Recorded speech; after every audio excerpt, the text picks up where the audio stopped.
ترى اللي ينصحك يحبك.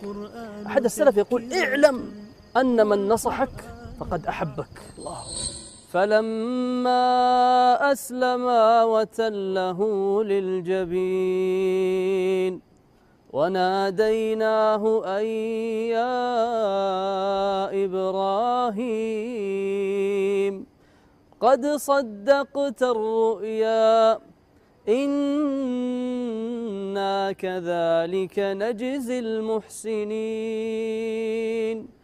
إن هذا لهو البلاء المبين وفديناه بذبح عظيم. قال إنما